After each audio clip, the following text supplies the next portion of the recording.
Hello, good day.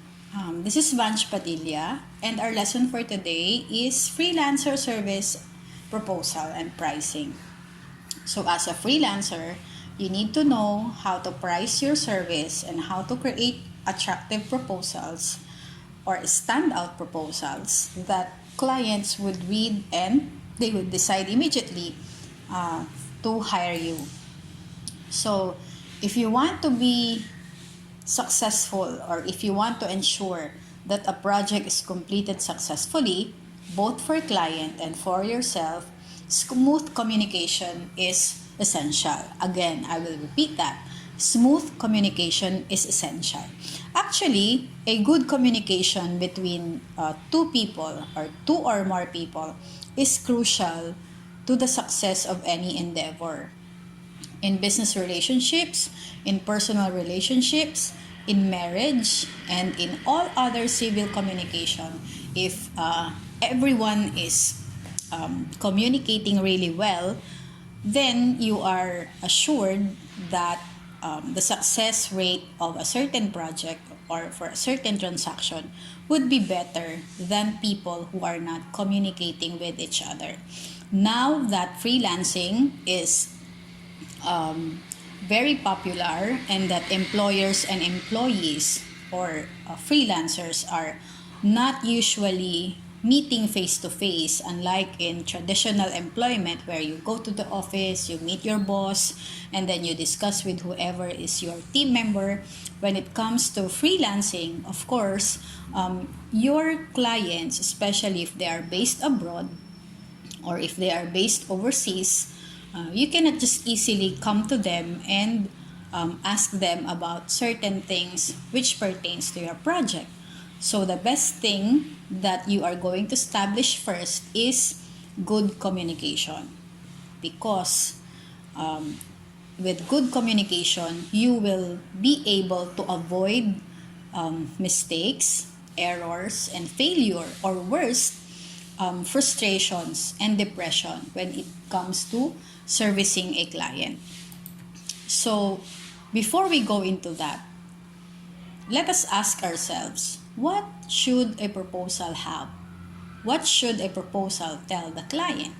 Of course, in order for you to be able to impress the client, because you are not applying face to face and you don't actually see your client face to face, a good proposal defines the services that you will provide in a professional and comprehensive way. So that makes you that gives you an advantage over other freelancers if you will provide the services in a professional and a comprehensive way to the client. Because when you work with the client is expected that you will solve some of their pain points or some of their problems.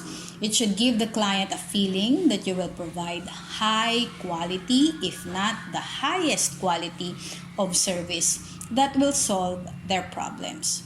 So basically, what should a proposal tell the client? It should tell a client on how do you professionally solve their problems. Next, we go to the proposal format and structure. So now that you know what a proposal does, and the proposal is a good communication tool, saying or assuring the client that you will help them solve their problem in a professional and a comprehensive way. With a well-designed proposal, you will increase your chances of success in getting hired. So this is a differentiation. This is a unique trait wherein a good proposal would ensure your immediate or high stakes in your being hired by the client. It is not only important to consider the content of your proposal, but also how it will look like. So if your proposal is professionally done, if your proposal is clean, if your proposal is interesting, and the content of your proposal is convincing for the client will include you in the shortlist, or best case scenario, the client will hire you immediately. So let us look at the proposal format and the structure. So number one, it should it should be in your letterhead.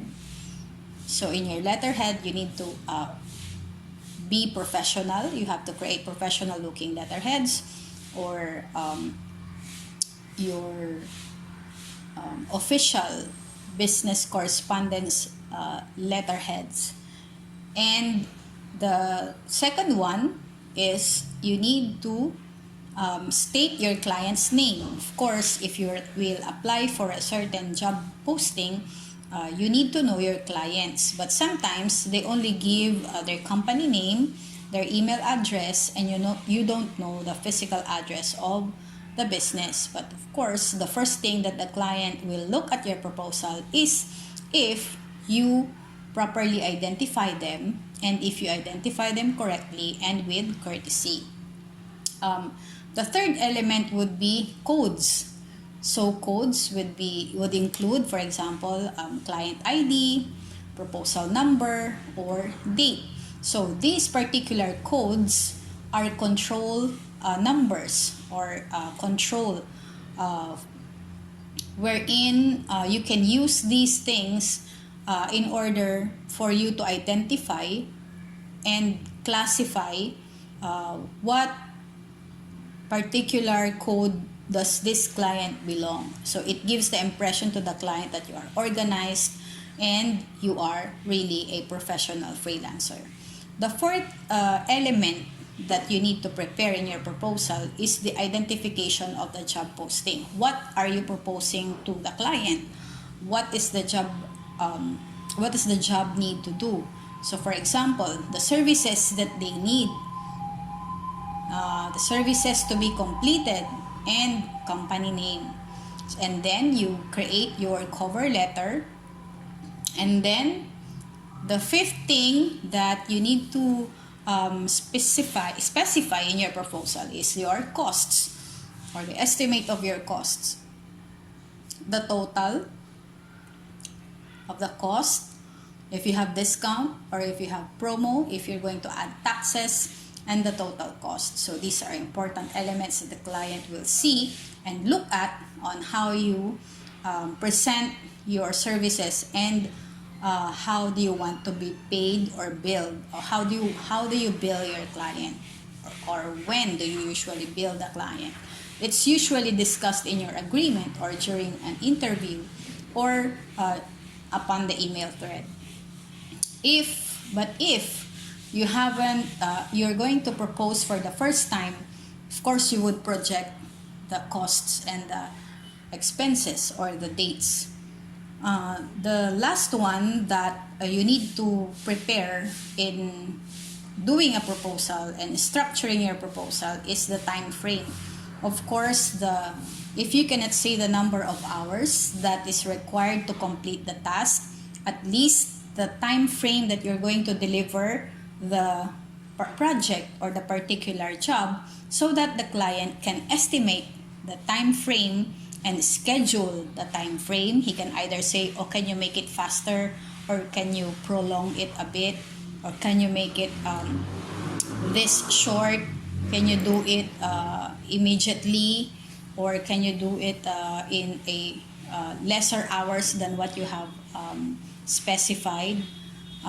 These are the things that are important in a proposal, because it gives a complete picture of how your relationship will go with the client and how you intend to execute the job, as well as it gives certain level of professionalism and dependability, or reliability, or credibility to you as a freelancer.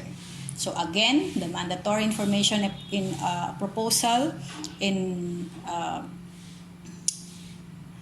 is your name, freelance, business name, address and logo, your potential client's name and address, if you have client number, proposal number and date, detailed subject line, scope of services or description, estimate with net price, discounts if available, and total amount of the estimate. Now that we know what to put in a proposal and how to structure a proposal, let us get to know some of the tips on how to write a great freelance proposal.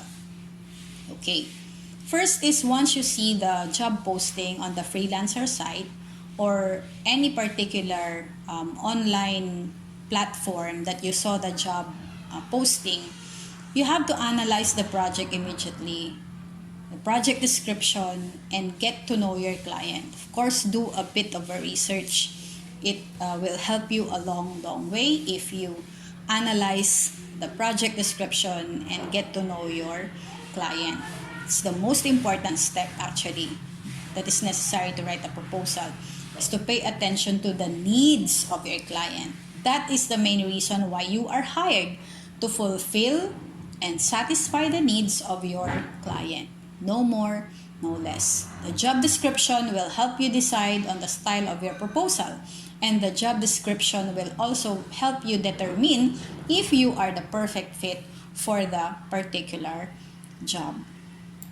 Okay, be aware of your strengths. And during our lesson 1, I told you and I have shared with you your self-evaluation, and think about how you are best at, what you are best at, and you have to be aware of your strengths. What are your strengths? So during the interview, people will, or employers or your clients will ask you, what are your strengths? And if you have seen the posting or the job posting, you will know based on their requirement, if you have skills, if you are strong on those skills, then you know that you are a perfect fit for the requirement for the job posting. But before you start writing your proposal, you should think about what makes you a good candidate, if not the best candidate for that particular project. So you have to answer what are your strengths. And by this question, by what are your strengths question, you have to be very detailed, you have to be very sure, and you have to be very confident, because it is what will set you apart. So if you already are aware of your strength, you have to start strong, of course. If your first couple of sentences are unappealing, the first 2 sentences of your proposal is not interesting or flat or boring, you are likely to get sorted out very quickly. It's very easy to delete your application or disregard or ignore. So the best thing that you can do if you want to start strong is to try to grab the attention of the reader or your prospective client. So on the first 2 sentences of your proposal, you have to really capture the attention of your prospective client. Okay, so you have to think about those words that are necessary in creating your proposal. So the best guide for that will be your fascination advantage, your fascination result, your 5 adjectives, and your marketing pillars. You have to really build a strong brand and presence, and you have to speak it or communicate it strongly to your proposal or in the structuring of your proposal. So once you start strong, the next thing to do is to be specific. You add specific details about your work, your vision of the project, how you intend to help the client, how you intend to help solve their problems or their pain points.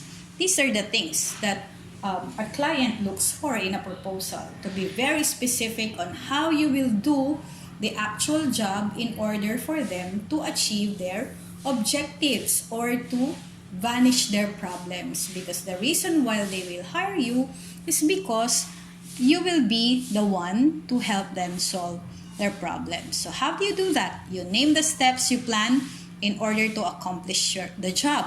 But be careful on this, because if you be very specific and you are not hired, it seems that you give everything to the client before even before your contract is even signed. So be specific, but also keep your cards close to your chest, so that you have to secure first your employment, so that the client will not give it to some other freelancer, which is not you. Of course, that is very painful. Okay, so if you're specific, you tell them about the vision, your vision about the project, and name the steps you plan in order to accomplish the job.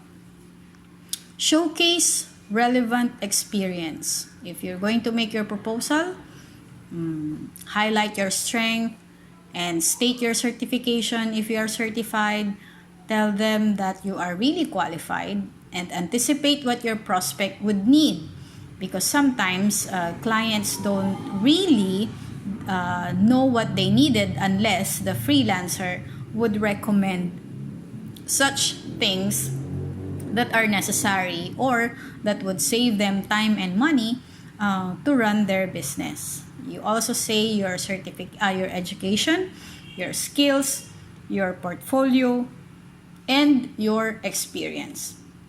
So how do you determine your rate? This is a very crucial question when proposing to clients. If you are just starting, it's very hard to fix your rate or determine your rate. But if you want to personally compute the budget and the expenses and the fee that you wanted to receive from the client, you have to budget to get the job done.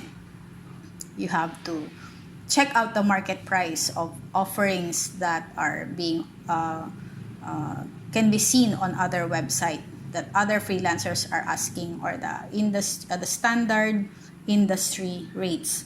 Adjust based on client's budget. So if you think that the client has a bigger budget, well, you can adjust your asking fee. But if your client is only starting, you can reduce perhaps your budget. So how do you make a budget? You have to compute the working hours that you will spend on the particular client, and how do you want to get paid by the hour. So that is the safest computation of a budget.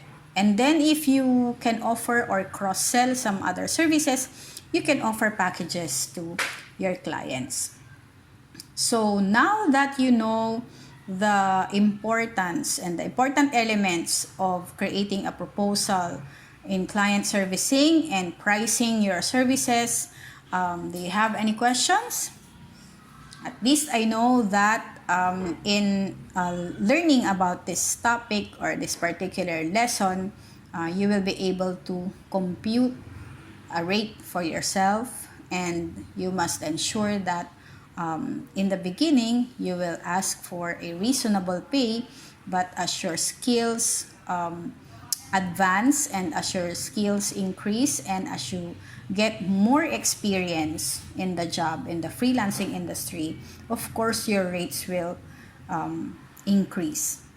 So if you don't have any questions, I would congratulate you for being able to survive the 11 lessons for social media marketing.